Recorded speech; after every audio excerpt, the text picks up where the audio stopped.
Allahümme salli ala Muhammedin ve ali Muhammed. Euzu billahi mineşşeytanirracim. Bismillahirrahmanirrahim. Elhamdü ve sena'u lillahi rabbil alemin. Ve l'âkıbetu littakva vel yakîn. Vessalatu vesselamu ala eşrefil enbiyâ'i vel mursalîn. Habibina ve habibi ilahil alemin Ebil Kasım Muhammed sallallahu aleyhi ve sellem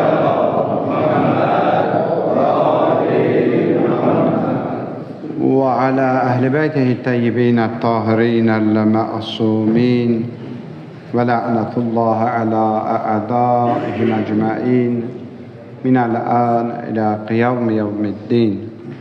Rabbi şrah li sadri ve yassir li emri vahlul uqdeten min lisani yefqahu kavli. Sadakallahul aliyyul azim.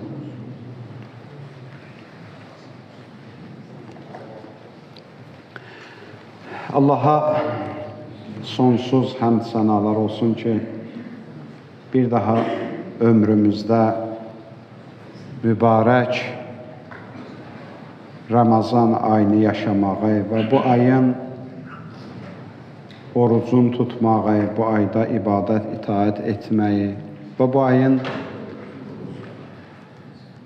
Qədir gecələrindən ehtimal olunan gecelərdə Allah evində cəm olmağı bizlərə nəsib elədi. Ola bilsin ki, tam şəkildə bəlkə də fərqinə varmırıq bu günün mahiyyətinin, əzəmətinin barəsində. Sadəcə elə dəstə cəmi, hamı məsciddə, Qədir gecələrində cəm olar, biz də gəlmişik ki, həqiqətən də zaten Qədir gecəsinin həqiqətini dərk etmək bəşər evladı üçün mümkünsüzdür. Çünki Allah Müteal öz Peyğəmbərinə belə buyurur ki, Qur'an-ı Kərimdə İnna ənzəlnahu fi leylətil qadr. Biz Qur'an-ı Kərimi Qədir gecəsində nazil etmişik. Bütün səmavi kitablar bu ayda, bu Ramazan ayında nə əzəmət varsa, Allah Müteal bütün səmavi kitabları bu ayda nazil edib. Həzrət İmam Sadiq əleyhissalamdan da hədis buyurur. Ramazan ayının 12'sində Allah Müteal Tevratı Həzrət Musaya nazil edib. Ramazan ayının 17'sində İnciri Həzrət İsa əleyhissalama nazil edib. Və Ramazan ayının 3'ündə Allah Müteal Zəburu Həzrət Davud əleyhissalama nazil edib və Qur'an-ı Kərimi də Allah Müteal əziz Peyğəmbərimizə Ramazan ayının Qədir gecəsində nazil edib. Çünki Qur'an-ı Kərimdə buyurur, Şəhrur Ramadan əlləzi unzilə fihil Qur'an. Ramazan ayı elə bir aydır ki, o ayda Qur'an nazil olur. Və başqa bir surədə Allah Müteal buyurur ki, Bismillahirrahmanirrahim, İnna ənzəlnahu fi leylətil qadr. Bir ayədə deyir ki, biz onu Ramazan ayında nazil eləmişik. Bu bir ayədə deyir ki, Peyğəmbər, biz Qur'anı sənə Qədir gecəsində nazil eləmişik.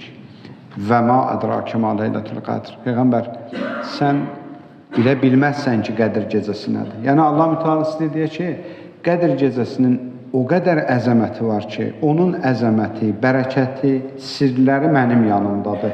Onu Peyğəmbərim heç sən də bilə bilməzsən. Da indi Allah Peyğəmbəri bilə bilməzsə, mütləq odur ki, bəşərdə heç kim bilə bilməz. Yəni, bir nəfər əgər onu fəhm eləməkdə imkanı olsaydı, o da elə bəşərdə yeganə şəxsiyyət Peyğəmbər Əkrəm idi. Ondan keçəndən sonra da heç kim dərk eləyə bilməz onun həqiqətini, onun mahiyyətini.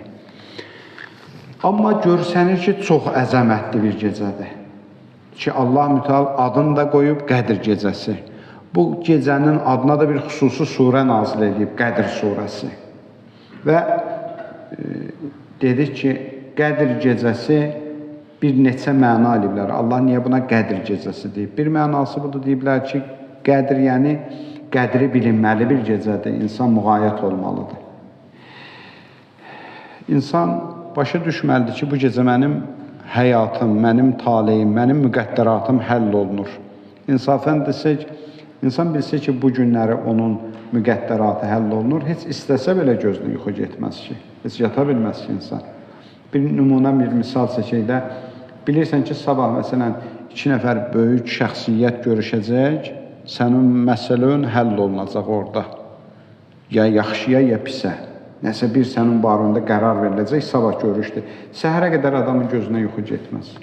Ki, mümkün deyil, o qədər də əhəmiyyətli bir məsələ deyil də, yəni bu dünya həyatıdır da, azından çoxundan gəlib keçəcək bir məsələdir. Amma Allah bu gecədə bizim həm dünya həyatımızı və həm də axirət mənzilimizi təyin eləyir, təyinat gecəsidir. Ona görə həqiqətdə insan bu gecəni doğrudan qədri bilinməli gecədir. Bir məna deyiblər Qədir gecəsi, yəni qədər gecəsidir. Yəni bizim qədərimiz, taleyimiz təsdiqlənir. Çünki bu surənin ardıca ilə Allah özü də deyir bunu. Və ma adrake ma leylətul qadr, Peyğəmbər, sən də bilmərsən Qədir gecəsi nədir? Sən hardan biləsən Qədir gecəsi nədir? Leylətul qadr xeyrun min əlfi şəhr. Bu bir gecədir ki, 1000 aydan fəzilətlidir, 1000 aydan üstündür. Demişik keçən Qədir gecələrində də bunu ki, əziz Peyğəmbərimizin zamanında bir gün Peyğəmbər məsciddə əyləşmişdi, səhabələr də Peyğəmbərlə əyləşmişdilər. Peyğəmbər bir Bəni İsrail Peyğəmbərinin həyatından danışırdı. Tarixdə yazırlar Şəmmun Peyğəmbər idi adı. Peyğəmbərimiz danışır, deyirdi o uzun ömürlü bir Peyğəmbər olub və onun əshabı da uzun ömürlü insanlar olublar. Peyğəmbər dedi ki, onun səhabələri var idi ki, bəzisi 1000 ay zirehi əynindən çıxartmayıb, o Peyğəmbərin yanında cihad edib. Səhabəsi var idi 1000 ay ancaq oruç tutub, 1000 ay namaz qılıb, 1000 ay zəkat verib. Peyğəmbər onun əshabından danışırdı. Təbii ki, Peyğəmbərin yanındakı olan əshab da biraz belə desək, nicaran oldular, ya Rasulallah. Axı bizim o qədər ömrümüz yoxdur. Sən deyirsən ki, orada məsələn 1000 ay cihadda iştirak edirdi. Amma bizim o qədər ömrümüz yoxdur ki, biz də istəyirik axı o qədər ibadət, itaət eləyək, sənin yolunda, Allahın yolunda xidmət eləyək. Deyir, bu surə həmin vaxtda nazil oldu. Həmin vaxtda surə nazil oldu ki, Peyğəmbərim Leylətul qadru xeyrun min əlfi şəhr. Bu bir gecədir ki, 1000 aydan fəzilətlidir. 1000 ayımız 83 il eləyir, 83 il bir insan ömrüdür. Hətta mən bəzi müfəssirlərdən yazmışlar ki, bir insanın normal həyatı, insan kənar təsirlərlə həyatına zərər vurmasa, bilirik də hədislərimizdir, günah ömrü qısaldır. Silə-i rəhmi kəsmək, qohum, əqraba münasibətlərini kəsmək ömrü qısaldır. Bəzi əməllər var, ömrü qısaldır. Və yaxud bəzi haram qidalar var, insanın orqanizmini məhv edir. Allah uzaq eləsin, içkidir və s. yaxşı. Bunlar olmasa deyil, bir insan normal, Allahın istədiyi kimi yaşasa və qeyri-təbii hadisələr baş verməsə, adamı öldürməsələr, terror eləməsələr, zəhərləməsələr, bu hadisələr baş verməsə, deyil, bir normal insan həyata 83 il ən azı olmalıdır. Allah da deyir, bu bir gecədir ki, 83 ildən artıqdır. Demir ki, 83 ilə bərabərdir. Deyir, 1000 aydan əfzəldir, fəzilətlidir. Yəni, insan eləyə bilər, bir gecədə bir ömrü qazana biləcəyini bir gecədə qazansın. Bir gecədə hər şeyi dəyişə bilərik biz. Elə bir gecədir ki, Allah fürsət verdi Peyğəmbərinin xatırı içində, bizə görə deyil, Peyğəmbərin xatırı içində ki, sənin ömründə mümkündür 50 il gəlib məsciddə Qədir gecəsi keçirdəsən, 50 ili vur 83-ə, 83 ilə, 50 dəfə 83 ilin sən cihadının savabını qazanarsan, ibadətinin savabını qazanarsan, istiğfarının savabını qazanarsan ki, bunu heç bir Peyğəmbərin əshabına Allah bəxş eləməyib. Yeganə Qədr gecəsi Peyğəmbərimizə bəxş olunmuş bir gecədir. Gör nə qədər fəziləti var bu gecənin. Tənəzzəlül mələikətə və ruh fiha bi izni rabbihim min kulli əmr. Bu gecənin fəziləti bundan ibarətdir ki, bu gecədə bütün mələklər və ruh yer üzərinə nazil olarlar. Niyə? Tənəzzəlül mələikətə və ruh fiha bi izni rabbihim min kulli əmr. Allahın izni ilə bütün işləri nizama salmaq üçün. Bütün işlər.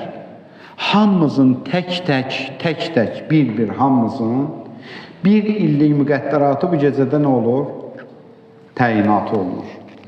Baxın, Allahın bizə olan lütflərindən də biri budur ki, Allah bizi üçün birbaşa bir həyat təyin eləmir.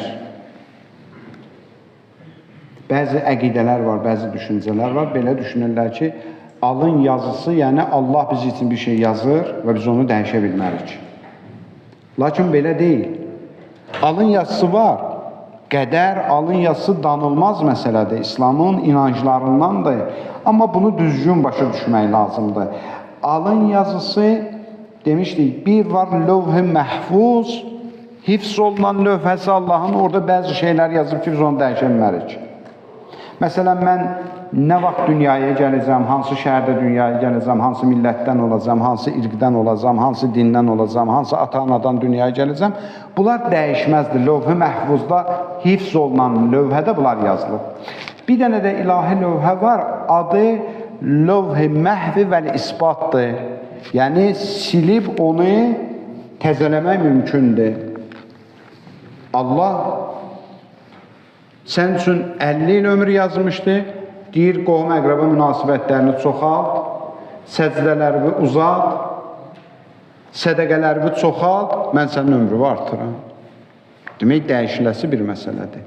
Və Allah bu fürsəti bizə Qədr gecəsində təyin edir. Deyir, bu gecə mən sizin təyinatınızı verəcəm. Bu nəyə görə olacaq? Təyinat nəyə görə olacaq? Baxacaqlar elə üzümüzə, qaşımıza, gözümüzə. Kim biraz yaraşıqlı görsəndə gözlərinə onun müqəddəratını yaxşı yazacaqlar, xeyr. Bu gecəki bizim təqdimatımızdan asılıdır. Bizim səmimiyyətimizdən asılıdır. Allahla ünsiyyətimizdən asılıdır. Bir gecədir ki, Allah sanki bir müsabiqə keçirdir. Çünki gəlin görüm, özünüzü necə təqdim eləyəcəksiniz. Və özünüzü necə təqdim eləyəcəksiniz də qoy xüsusi deyim. Bu gecə ibadətlər, müstəhəb əməllər, zikirlər, namazlar çox tövsiyə olunur. Amma bunlar deyil məsələ. Mühüm məsələ bunlar deyil. Mühüm məsələ Allahla bəndənin bugünkü səmimiyyətidir. İnsan qəlbini Allaha necə təqdim edəcək? Bir hadisə danışırlar tarixdə. Müqəddəs Ərdəbili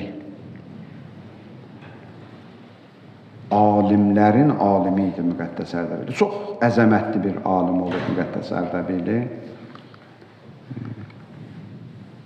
Qoy bir haşiyə çıxın Müqəddəs Ərdəbilini tanıyaq ki, kim olub. Bu bir şəxsiyyət idi. Deyirlər, getmişdi Nəcəfə Həzrət Əli əleyhissalamın ziyarətinə. O ziyarətdə deyirlər, Həzrət Əmir əleyhissalamın qəbrinin kənarında durdu. Bir dəfə dedi ki, Əssəlamu əleykə ya əmirəl-müminin. Bax, salam olsun sənə. Yanındakılar deyir ki, biz eşitdik. Atifdən bir nida gəldi, əleykəssalam. Həzrət onun salamının cavabını verdi. İndi bəzən, mümkündür bəzi insanların ağlı, düşüncəsi bunu həzm eləyə bilməsin, düşünürlər ki, bunlar nəsə xurafatdır və s. Bunlardan işimiz yoxdur.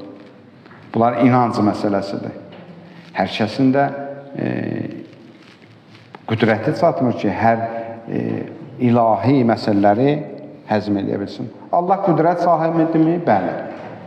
Şəhidlər diridirlərmi? Bəli. Həzrət Əmir əleyhissalam diridirmi? Bəli. Şəhiddirmi? Bəli. Bu gecələrin xüsusilə şəhididir.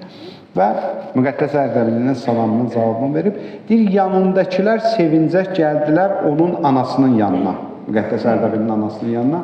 Dedilər ki, ana, gözün aydın olsun. Dedi, nə baş verib? Dedi ki, oğlun Həzrət Əmir əleyhissalama salam verdi, onun salamının cavabını eşitdi. Dedi ki, çox təəccüblü bir şey görür. Dedilər, ana, necə təəccüblüdür? Bu boyda məsələ baş verib, sən desən təəccüblüdür? Dedi, bəli. O Müqəddəs Ərdəbili ki, mənim oğlumdur, atası filan kəsdir. Bizim evladımız gərəkdir ki, elə Ərdəbildən salam verəndə salamının cavabını alaydı. Onun gedib Nəcəfdə Həzrət Əliyə zərihinin yanında durub salam verməyinə ehtiyac yox idi. Dedilər, axı, nə məsələdir? Dedi, bax, hadisəni danışım sizə, Müqəddəs Ərdəbili kimdir? Onun deyir, atası bir alimdir. Bir gün deyir, cavan vaxtı bir çay kənarı ilə gəzə-gəzə gəlirdi, gördü çayda bir alma üzür, tamaha çəkdi, götürdü almadan bir dişlədi. Dişləyəndə yadına düşdü ki, axı, mən bunun sahibi bilmirəm kimdir. Mən bunu necə yiyə bilərəm? Udmamışdı ya, sadəcə almanın şirəsi getmişdi ağzına. Tez peşman oldu, almanı ayırdı. Dedi, mən gərək bunun sahibini tapıb halallıq alım.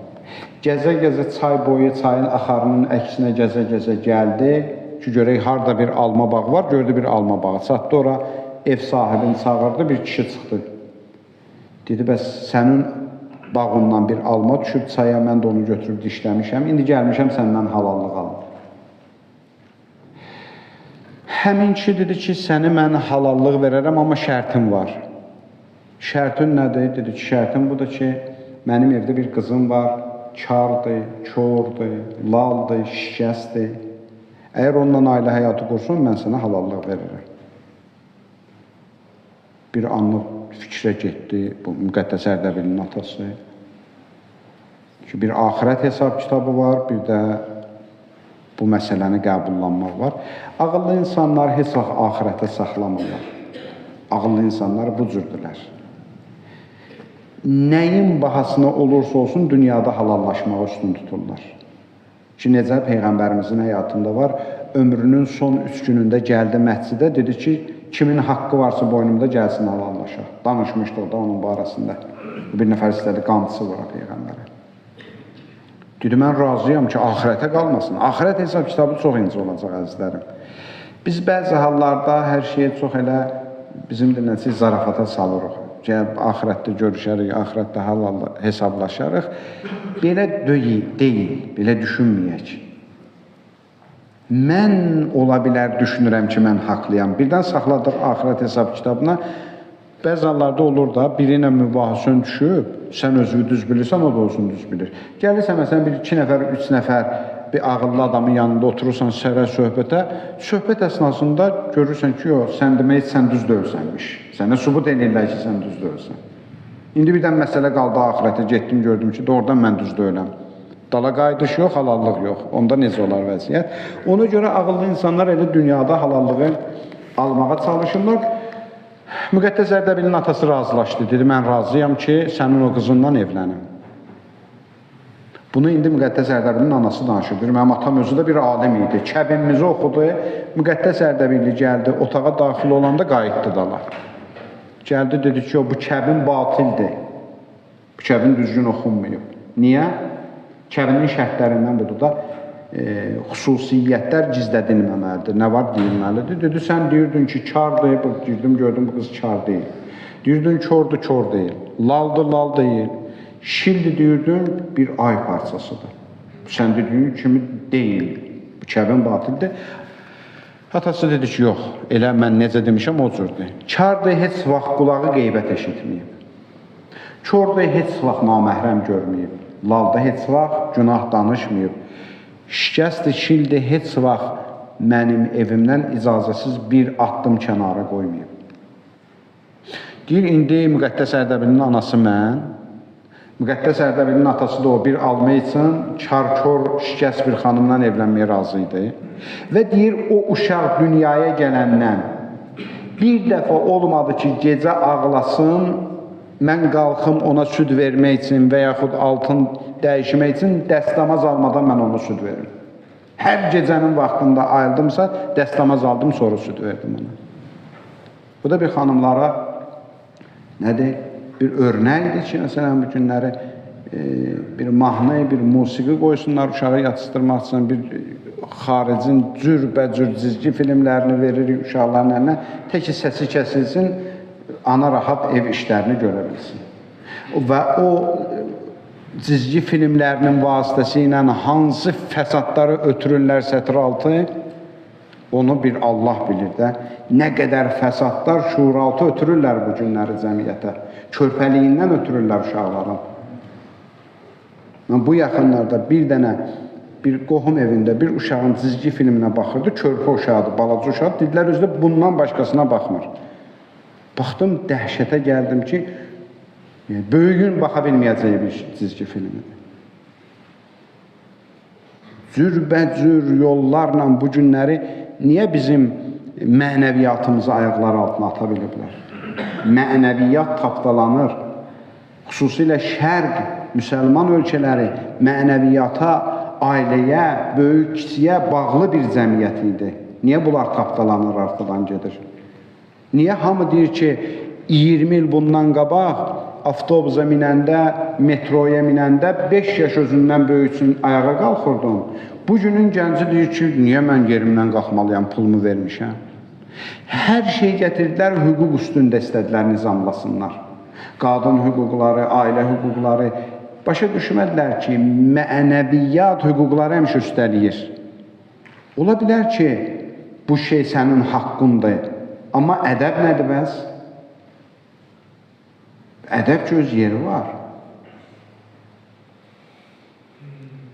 Bizdə bir deyim vardı, deyir ki, yol böyüyündür, su kiçiyindir. Ağıllı kişilərdir ki, kiçiyin ədəbi olsaydı, su da böyüyündür. Hər şey qanunla nizamlanmır ki, bəzi şeylər ədəblə nizamlanır. Hər dəfə deyirik, bəzən gəlirlər, bəzilər var, məsciddə uzanırlar. Quran-ı Kərimi uzanan yerdə oxuyurlar. Deyirsən ki, bax, Quranda harada yazılıb ki, Quranı uzanan yerdə oxuma olmaz? Əzizim, hər şey Quranda yazılırlar ki. Biz onda Allah hər şey bizə proqram versəydi, robotla məndə nə fərq olardı? Allah istəyir ki, mənim ədəbimə baxsın da bugün. Bu Qədir gecəsi mövzumuz elə budur. Allah mənim ədəbimə baxmaq istəyir bugün. Mən gedib yatsam, məni qiyamətdə döyərlər, cəza verərlər, yox. Ədəb budur ki, gəlmişəm, Allah, bu gecə sən Quran nazil edirsən. Ədəbin budur ki, mən də oyaq qalım sənə, Quranı qoyun başımın üstündə deyim ki, bir şey, Allah. Ədəbi budur. Sual verirlər, harada yazılıb Quranı başa qoymaq? Quranı başa qoymaq haradası yazılmağa şərt deyil ki. Biz də sual veririk, harada yazıblar günahsız uşaqların başını kəsmək, bombanı töküb öldürmək? Yazıblar Quranda belə şey, yazmayıblar. Sən Quranı başın üstünə qoymağı bir cinayət bilirsən, amma öz elədiyin cinayətləri heç görmürsən. Bu qədər zülümlər olmur, bu qədər məzlumlar viran qalır, evlər dağıdılır, məmləkətlər dağıdılır. Bunlar hamısı nədir? Bunlar ədəbdir, bunlar mənəviyyatdır, bunlar əxlaqdır. Ona görə Allah biz insanı bütün canlılardan fərqli olaraq düşüncə sahibi yaradıb. Deyir ki, mən sən uşaq deyilsən. Mən yadımdadır, institut illərində bir dəfə gəldim. Atamdan icazə aldım ki, dostlarımla, məsələn, filan rayona gedirəm, icazə versən. Dedi ki, sən daha uşaq deyilsən ki, özün götür qoy elə, gör bu iş olar ya olmaz. Özvə rəva bilirsən, o gedəcəyin yeri yoxsa yox. Bu mənim üçün bir ömürlük dərs oldu. Yəni, özvə rəva bilmədiyin yerə sən geri gözün qərar verəsən ki, getmək olmaz. Bunu da gəlib atadan soruşmazlar ki. Xanım gəlsin, həyat yoldaşına desin ki, mən filan məclisə gedim. Əgər o məclis sənin şəninə uyğun deyilsə, sənin onu həyat yoldaşından soruşmağın özü bir dənə ədəbsizlikdir. Sən o sualını verməməliydin ki. Bəzi məsələlər var ki, Quranda onu axtarmaq özü ədəbsizlikdir. Allah görüm, sən yazmısan burada, olar, bu olmaz. Allah deyir, sən ayıb deyil, utanmırsan. Mənim Quranımı uzanan yerdə oxumağı axtarırsan ki, burada mən icazə vermişəm, verməmişəm. Allahın kitabıdır, əzəmət bilməlisən, hörmət bilməlisən buna. Dəyərlər, dəyəri olduğu üçün qorunur. Niyə biz himnimiz oxuyanda ayaq üstə dururuq? Bunu mütləq qanun nizamlamalıdır, yox. Sən öz vətənpərvərliyindən, dəyərlər və millətin dəyərlərinə hörmət əlaməti olaraq ayaq üstə durursan. Buna xüsusi bir qanunvericilik yazmağa, konstitusiyada buradan xüsusi bir maddə ayırmağa ehtiyac yoxdur ki. İndi Quranda da gəlsin Allah üçün ki, mənim kitabıma uzanan yerdə oxuma. Ayıbdır ki. Allah deyir, sən düşüncə sahibisən, təfəkkür sahibisən, öz ağlını kəsməlidir bu cür məsələləri. Ona görədir ki, Allah bizim bu gecədəki öz təqdimatımıza çox diqqət edəcək. Bizim bu gecə təqdimatımız çox önəmlidir Allahın yanında. Necə özümüzü təqdim edəcək? Və dediyim kimi, həmin o Müqəddəs Ərdəbili ki, o əzəmətdə bir alim idi. Deyir, gəlmişdi anasının ziyarətinə Ərdəbilə.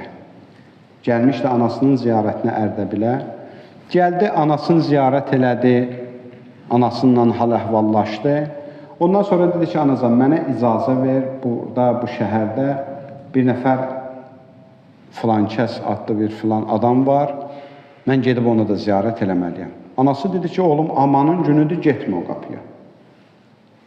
Getmə, o bir şərəfxordur, gündəlik içki içən adamdır, mərdimazar adamdır da, belə bizim dinləcək, hər gün içki içir, onun ağlı heç vaxt başında olmur. Sən gedərsən, sənə birdən hörmətsizlik olunar orada, getmə, xahiş edirəm səndən onun qapısına. Dedi, yox, anacan, mənə vəzifədir ki, mən gedib onu başa çıxmalıyam. Çıxdı evindən, gəldi, soraq elədi, o evi tapdı, gəldi qapıya çağırdı, çağıranda həmin o şəxsin atası çıxdı qapıya. Atası çıxdı, Müqəddəs Ərdəbilini tanıyır. Ehtiram elədi, ağa, xoş gəlmişsən bizim qapıya, nə əcəb səndən bizim qapıda. Dedi ki, gəlmişəm oğluvu ziyarət eləmək üçün. Ata dedi ki, ağa, amanın günüdür, mənim oğlum şərəfxordur, daim məst olur, ağlı başında olmur. Sənə qurban olum, hörmətsizlik olar sənə. İşin olmasın ondan görüşmə. Baxın, əzlərim, bir haşiyə çıxar burada. İnsan gərək bir cür yaşasın ki, ata-ana heç vaxt insan üçün xəcalət çəkməsin. İnsan bu cür yaşamalıdır. Xüsusən cavan qardaşlarım, məsciddə bu günləri tövsiyəmdir. Bir cür yaşayaq ki, ata-ana bizə görə utanmasın. Xəcalət çəkməsinlər ki, mənim oğlum filan kəsdir, filan yerdədir. Ata-ana səndən həmişə fəxr eləsin ki, oğlum laiqli evladdır, yaxşı evladdır, təhsilli evladdır. Oturuşuna, duruşuna fikir verəndir, böyüklərə hörmət eləyəndir, ibadət əhlidir, İmam Hüseyin aşiqidir, onun əzadarlığında iştirak eləyəndir. Atanı bu cür səndən fəxr eləsin, xəcalət çəkməsin sənə görə. Ata xəcalət çəkirdi oğluna görə, dedi, ağa, xahiş eləyirəm oğluma, o məstdir bir dəqiqə otaqda, qalxar sənə hörmətlik eləyər. Müqəddəs Ərdəbili dedi ki, yox. Oğlum da mənə bir şey gəlməz. Oğlum dünyasını dəyişib. Mən gəlmişəm, onun cənazə namazını qılım. Ata deyir, qayıtdı, girdi otağa, baxdı, gördü, həqiqətən oğlu dünyasını dəyişib. Gəldi, dedi ki, ağa, oğlum dünyasını dəyişib heç. Zaten onun bir qiyməti yox idi mənim yanımda. Onun varlığı ilə yoxluğunun mənim üçün heç bir əhəmiyyəti yoxdur. Dəyişibsə dəyişib heç. Mənə təəccüblü gələn budur ki, o əzəmətdə Müqəddəs Ərdəbili niyə gəlib onun cənazə namazına? Onun ki, heç bir ömür ayıq vaxt olmayıb. Həmişə məst olub. Dedi ki, bəli, mən ki, daxil olurdum şəhərə, insanlar eşitmişdi gəlişimi, hamı çıxmışdı pişvazıma, hamısı məni təntənə ilə qarşılayırdılar. Deyir, sənin oğlun da damda idi, baxırdı o məsələyə. Oradan baxdı, bir anlıq bir hal gəldi də ona. Bir anlıq bir hal gəldi ona. Baxdı, dedi ki, Allah bu müqəddəs Ərdəbilliyini bağışlamağa nə var? Hünərin var, məni bağışla. Hünərin var, məni bağışla. Deyir, indi mənə vacib olub, mən gəlmişəm onun cənazə namazında iştirak edir.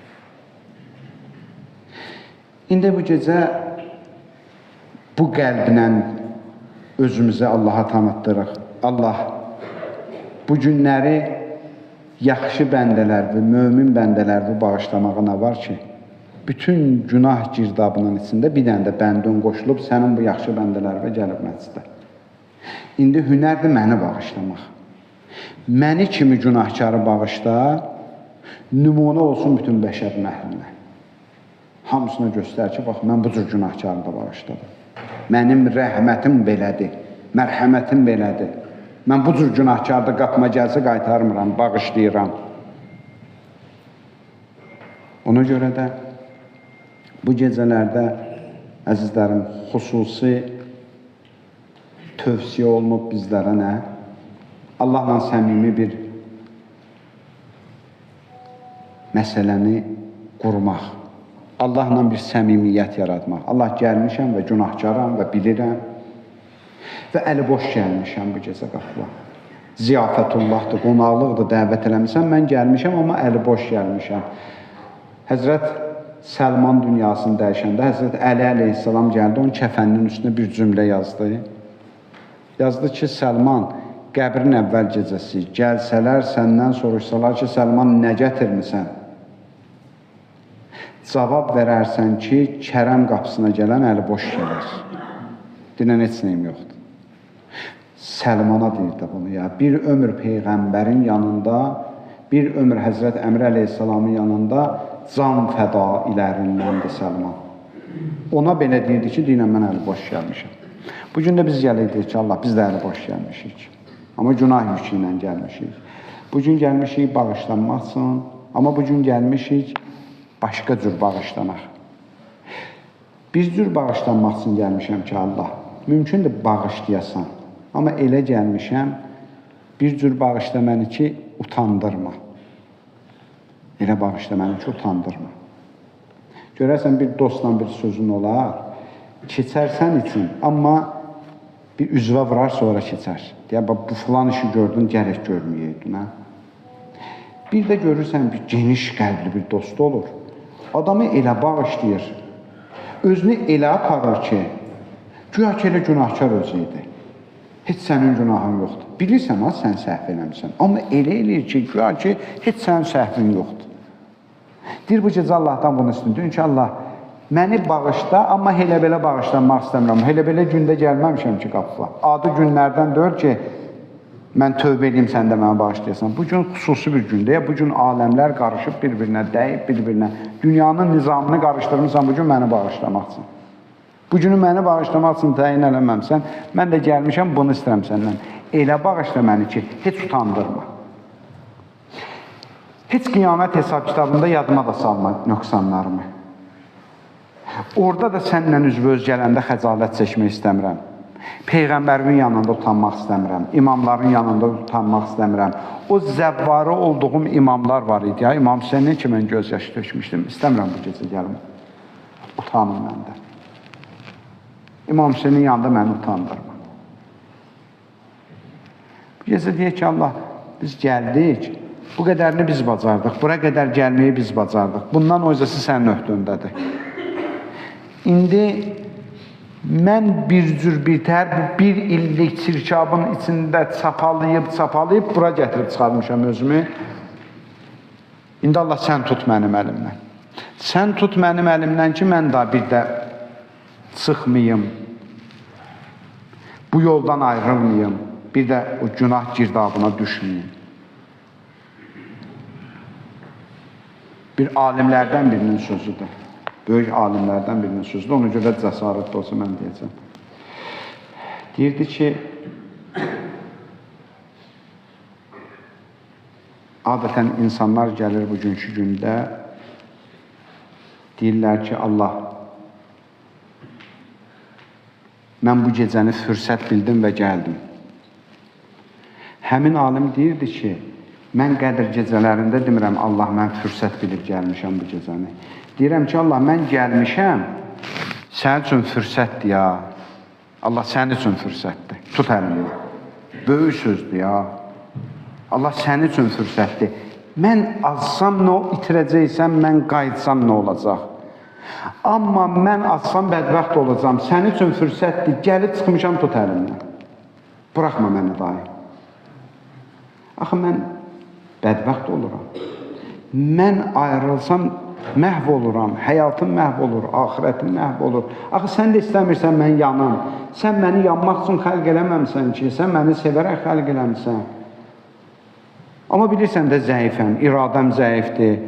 Günah qabağında tabım yoxdur, taqətim yoxdur.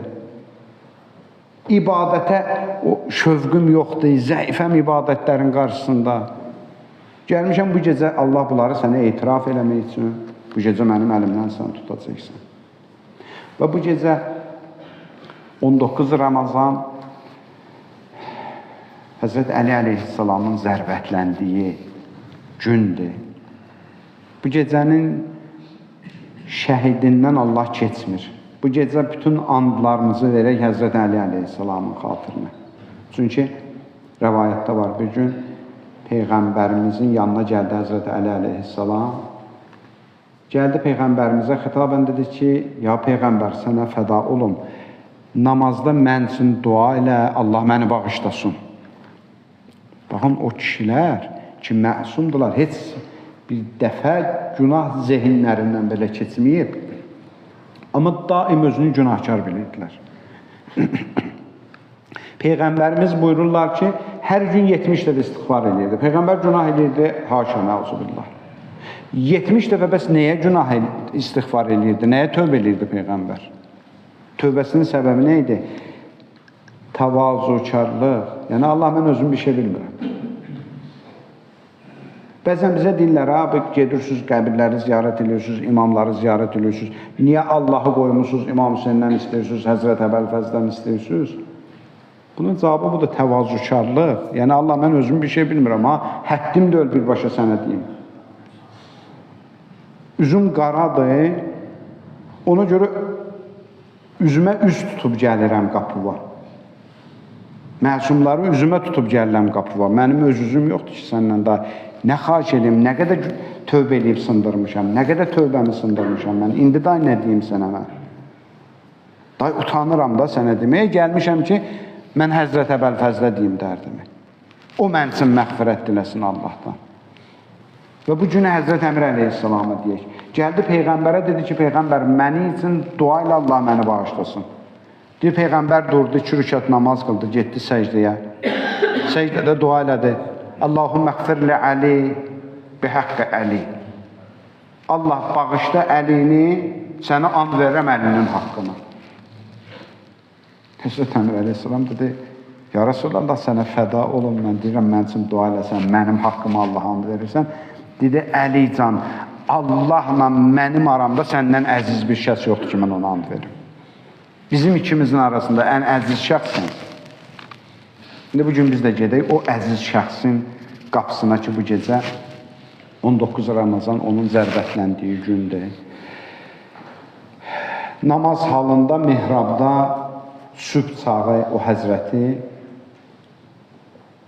Məlun İbn-i Mülzəm-i Muradi lənətullah əleyh zəhərli bir qılıncdan vurdu. Vaxt çox tutmaq istəmirəm. İnşallah qismət olsun növbəti qədir gecələrində bir neçə kəlmə danışarıq İbn-i Mülzəmin həyatı barəsində ki, kim idi? Bir kəlmə bunu deyim ki, İbn-i Mülzəm hətta sual verdilər, niyə Qədr gecəsində vurdun? Dedi, istədim savabım çox olsun. İbn-i Mülzəm gördüyü işin pisliyini dərk eləmirdi. O işi savab bir iş bilirdi. İnsan gör nə hala gəlib çata bilər ibadətlə. Bax, bunu xüsusi vurğulayıram. İbadətlə insan hansı hala gəlib çata bilər. Günahla gəlməmişdi ha İbn-i Mülzəm. Araq içməklə, qumar oynamaqla İbn-i Mülzəm olmamışdı. Ya, tarix yazır ki, İbn-i Mülzəm o qədər namaz qılırdı, dizləri qabar bağlamışdı, o qədər oruç tuturdu, sümükləri çıxmışdı. Həmin İbn-i Mülzəmə nə olmuşdu ki, Həzrət Əli ibn Əbi Talib əleyhissalamı vurmağa gəlir, savab qəsdi ilə. Elə bilir ki, müstəhəb iş görür. Elə bilir Allah yolunda cihad edir. Ki, zamanəsini tanımamağı, başını salıb zikirlərin içinə Allahın həqiqətlərindən bir xəbər olmağı, əzəmətli şəxsləri həzm edə bilməməyi, ilahi hüccəti qəbul edə bilməməyi, tarixin əvvəl günündən, Həzrət Adəmdən başlayıb, qiyamətin gününə qədər Allahın ən böyük imtihanı Allah hüccətləridir. Şeytan Allaha ibadət eləyirdi, özü yaxşı ibadət eləyirdi. Gəldi bir dəfə Allah dedi ki, ibadətində dəyişiklik eləyirəm. İndi mənə yox, Adəmə səcdə elə. Dedi, Allah, sənə səcdə eləyirəm, amma Adəmə olmaz. Allah hüccətinə itaəti qəbul eləyə bilmədi. Tarix boyu Allah hüccətləri, peyğəmbərlər, imamlar, kim onlara itaət eləyə bilmədi? Onlar zəlalət yolunda oldular.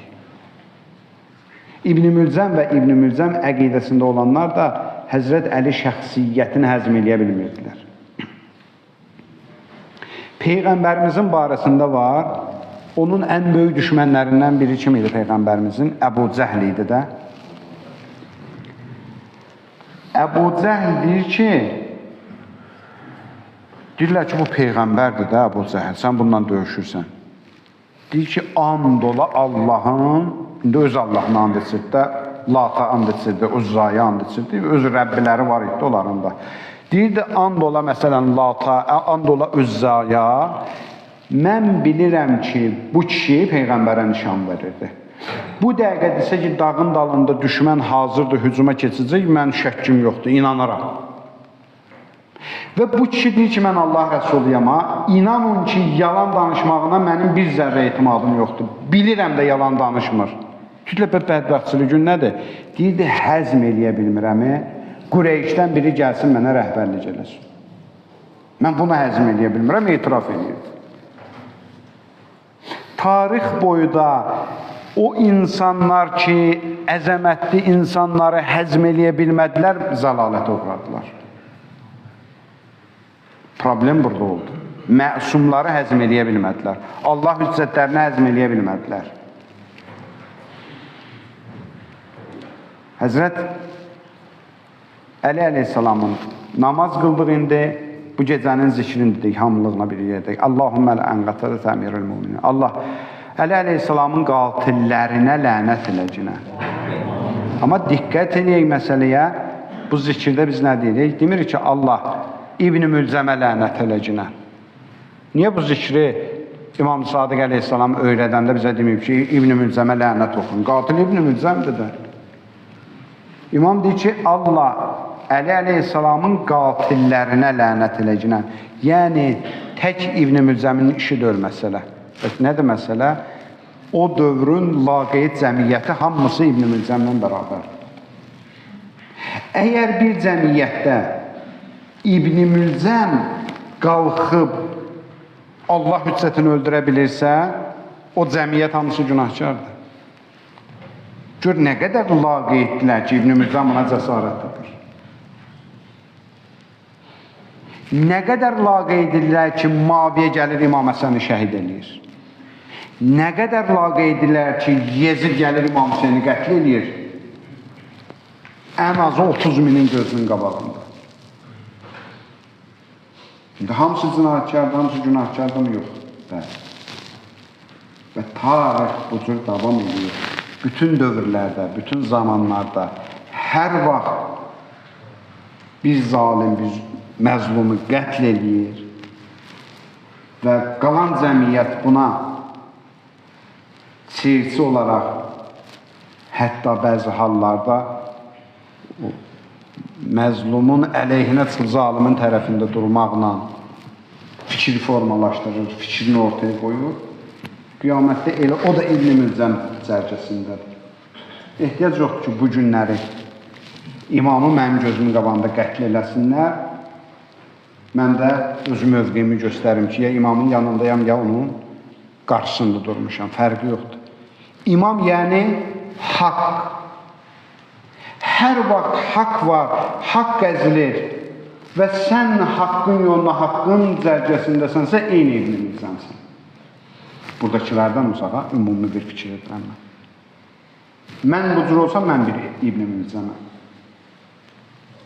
Ona görə bu gecə çox düşünməli gecədir. Yəni bu gecənin mən sizə birdən istəsəz acizanə məndən soruşsunuz ki, ən yaxşı əməli hansıdır? Əməllər çoxdur. Ən yaxşı əməl budur. İnsan bu gecə bizim öz dilimizlə desək, papağın qabağına qoyub yaxşı fikirləşməkdir. Allahla öz arasında bir dənə yaxşı 10 dəqiqə kifayət eləyər. Baxın, bayaq dedik, o şərabxor bir anın o havası onu tutdu, həyatı dəyişdi, gəldi, nə oldu? Müqəddəs Ərdəbildə cənazə namazını qıldı. Bir an, o anları buraxmayaq əldən. İndi kədərləndin, qəlbin yumuşaldı, fürsət bil. Çünki hürlər, züheyrlər bir anın içində səadəti əhli oldular. Bir anın içində. Bədbəxtçiliyin tam içindəydilər, uçurumun tam kənarındaydılar. Bir an o ab-o hava ki olardı, o his ki olardı, yarandı, onu dəyərləndirdilər. Və bu gecə səndə ki o his yaranacaq, inşallah ki yaranacaq, onu dəyərləndir. Dinən, valla, fürsət anı indi yetişib. Gəldim, əlimdən möhkəm tut, fürsət bil, bir də əlimdən buraxma ki. Və bu gecəni dedi ki, Həzrətin zərbətlənən gecəsidir və 21 Ramazan o Həzrətin şəhadət gecəsidir. Bu gecə sübh çağında o Həzrəti zərbətləyiblər.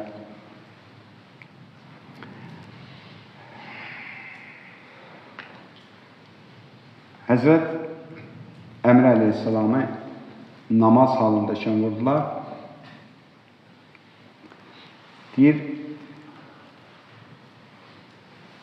qan apardı, o Həzrəti qan apardı. Orada bir kəlmə dedi, Fustu və Rabbul Kəbə. And ola Kəbənin Allahına ki, səadətə çatdım, aram oldum, rahat oldum. Bəzi hallarda mən bu sözü demişik əvvəllərdə, bəzi hallarda bunu bu cür məna eləyirlər ki, Həzrət Əmr əleyhissalam bezmişdi cəmiyyətdən. Bu mənadır ki, yəni şükür canım qutardı. O əzəmətli kişilərə layiq söz deyil bu. Onlar yük altında belləri sınan kişilər deyirlər. Onlar cəmiyyətin haqsızlıqlarından yorulan insanlar, şikayət edən insanlar deyirlər.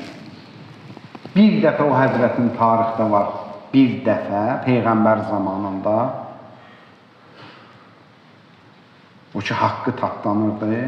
Peyğəmbər özü dedi, ya Əmir, bu ümmətə ki, sənə bu qədər haqsızlıqlar olunur, zülm olunur, bir bəddua ilə bunlar. Çünki Peyğəmbərin həyatında bir dəfə də yoxdur da Peyğəmbər bəddua eləsin. Öncəki Peyğəmbərlərdə olub, amma İslam Peyğəmbəri, sonuncu Peyğəmbər heç vaxt bəddua eləmir. Çünki rəhmətən lil aləmindir. Dedi, ya Əmir, ən yaxşı şagirdidir, istəyir, indi onu bir sınağa çəksin. Bunları bəddua ilə ki, bu qədər sənə haqsızlıqlar olunur. Həzrət gecə ibadətindən qayıtdı, gəldi, ya Rəsulum, dua elədim. Dedi, nə dua elədim? Dedi, ümmət üçün bəddua elədim. Nə idi bəddua yəni? Deyir, Allahdan istədim ki, Allah məni onların əlindən alsın. Onların özünə bəddua eləmir, ha? Deyir ki, dəyər əllərindən alınsın, başa düşsünlər ki, nə itirdilər. Bilsinlər ki, Allah hüccəti nədir, nə qədər dəyərlidir. Allah hüccəti Allahın elə-belə hədiyyəsidir, elə-belə neymətdir. Başa düşsünlər ki, Həzrət Əli gedəndə, İmam Həsən gedəndə Maviyə Yezid gələr, sonra rəhbər olur onlara. Onlara zülm eləyər, onların dinini bərbad eləyər, onların dinini təfrih eləyər, dəyişər. Və bu gecə ki, deyirdi, Fustu və Rabbul Kəbə, Allahım, and ola Kəbənin Allahına ki, mən bu gecə səadətə yetişdim. Yəni, ömrüm yekunu şəhadətlə bitdi. Bir ömür bunu üçün yaşayırdım, şükür ki, şəhadətlə dünyadan köçdüm. Buna sevinirdi, buna Allaha təşəkkür edirdi. Və Həzrəti İmam Həsən ağa, İmam Hüseyin ağa aparırlar evə.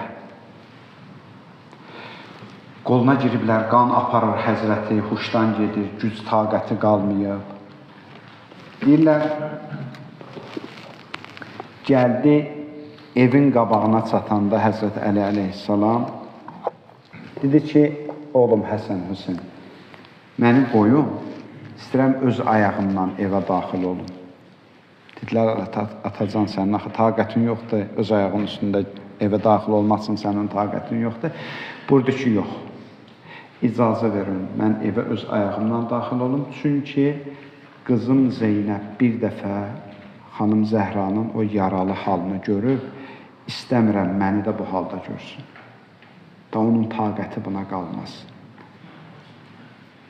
İndi biz deyirik ki, ya Əmirəl-Möminin, orada taqətin qalmadı ki, Zeynəb səni o halətünlə görsün ki, yaralısan. Amma bir də gələydin Kərbəlada görəydin ki, xanım Zeynəb Balon Hüseynin parça-parça olmuş o bədənini, günlər altında qalmış o boğazı kəsilmiş, kəfənsiz, başsız bədəni görəndə necə səbr elədi, necə dözdü, necə taqəti olduğunu. Həzrətin deyir, son anlarıdır. Çağırıb bütün evladlarını. Oğlum Həsən, bütün balalarımı çağır, onlarla mən vidalaşmaq istəyirəm.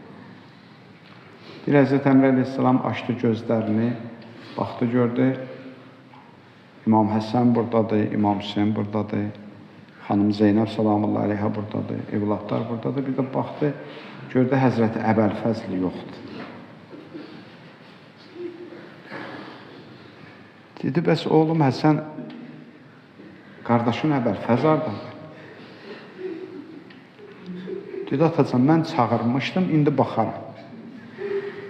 Gəldi, gördü Həzrət Əbəlfəzli ağa bir otağın birinə çəkilib, xəlvət eləyib, başını qoyub elə məzlum ağlayır Həzrət Əbəlfəz. İmam Həsən ağa gəldi, dedi ki, qardaş, bəs atam ki çağırmışdı, sən niyə gəlmədin?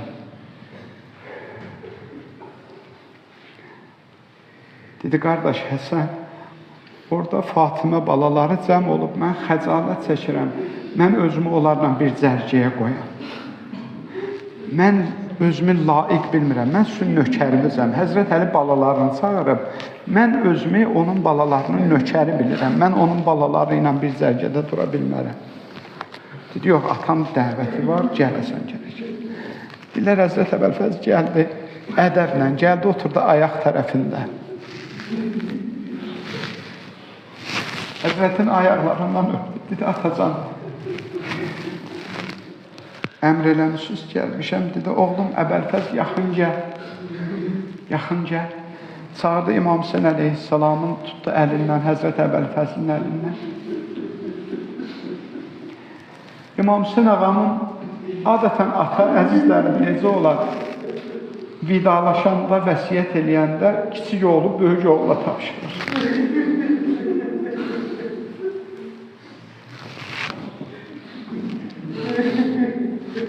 Həzrət Əli əleyhissalam İmam Hüseynin ağanın əlini qoydu Həzrət Əbəlfəzlinin oğuzuna, dedi ki, oğlum Əbəlfəz, Aşura günündə Kərbəlada qardaşın Hüseyndən müğayət ola, əlini buraxma.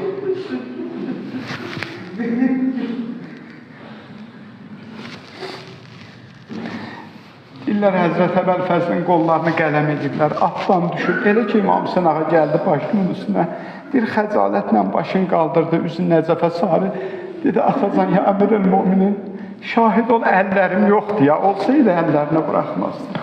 Ələ lənətullah ələ olsun.